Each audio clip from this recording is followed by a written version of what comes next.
Teriak 394 triliun rupiah. Artelia punya kekayaan yang belum dilaporkan. Emang polisi kalau meriksa begitu? Itu juga bahaya loh, Prof. Polisi, emang jadi polisi nggak bener? Emang DPR nggak bener? Ini semua live, nggak ada, Pak. Kita tempatkan semua pihak pada posisi yang terhormat. Ya saya minta yang kemarin juga ada isu saya dikeroyok, nggak ada yang keroyok. Itu putar video Sambo itu. Semua statement Pak Mahfud dari awal, ya saya mohon juga nanti diputarin lagi. Ya, yang penghormatan itu ada pada DPR kah atau ada pada Pak Mahfud? Apalagi tadi yang pertama itu, Pak. Tiba-tiba hadir, saya maunya begini, saya akan bagi dua ini. Ya udahlah, hanya Pak Mahfud yang diberikan kewenangan untuk bisa ngatur persidangan selain ketua sidang. Walaupun tadi saya katakan Pak Roninya tidak tegas, saya minta diganti. DPR itu awal-awalnya memang rame, termasuk saya mengikuti Pak Trimedia, saya kira 3 hari berturut-turut tuh ya muncul di TV dan keras beliau ini harus dibuka gitu. Tapi sesudah ini memanas, sudah menuju ke ini, kok tidak ada suara dari sini. Mana nih DPR kok diam? Saya bilang biar ikut bersama saya mendorong mengungkap kasus ini, karena hukum itu kan produk politik. Tidak bisa hukum jalan sendiri kalau tidak ada suasana politik yang mendorong suara masyarakat dan suara pro justisianya itu kita dorong dari gerakan-gerakan politik, tapi jangan masuk ke pro justisianya. Mana nih DPR kok diam? Saya bilang. Lalu DPR bilang, wah itu Menko Polhukam tidak tahu undang-undang bahwa DPR itu tidak boleh ikut campur. Lalu dulu kok ikut campur terus? Kasus Brotoseno itu berhasil kan karena DPR yang ngomong. Presiden Asosiasi Ahli Pidana Indonesia, AAPI, Dr. Muhammad Taufik, menyebut anggota Komisi 3 DPR RI Arteria Dahlan tidak bersih sebagai pejabat.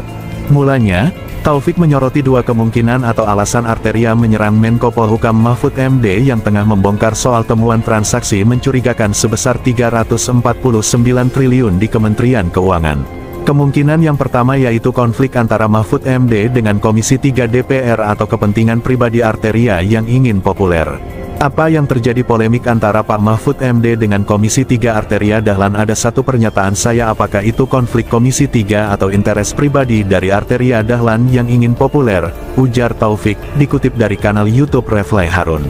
Taufik kemudian menyoroti bahwa Arteria tidak bisa dikatakan bersih lantaran dia sendiri memiliki 5 mobil dengan plat nomor yang sama. Karena Arteria Dahlan ini tidak berada pada posisi on the track untuk menyatakan dirinya bersih.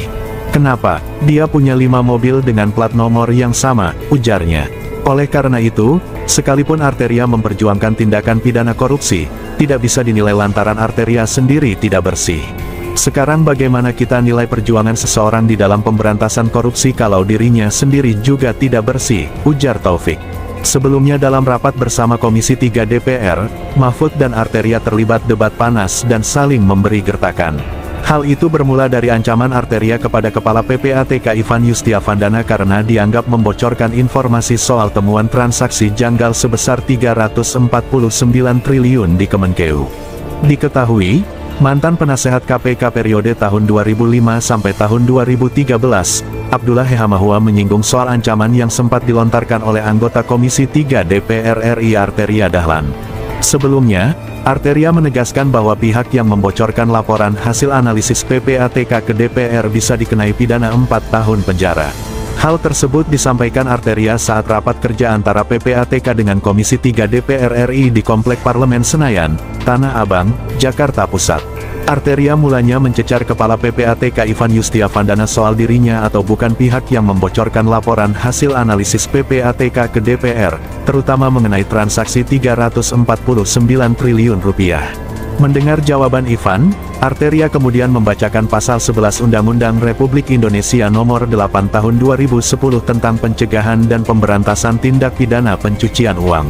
Saya bacakan pasal 11 Pak, pejabat atau pegawai PPATK, penyidik atau penuntut umum, hakim dan setiap orang itu termasuk juga menteri, termasuk juga Menko Pak, yang memperoleh dokumen atau keterangan dalam rangka pelaksanaan tugasnya menurut undang-undang ini wajib merahasiakan dokumen atau keterangan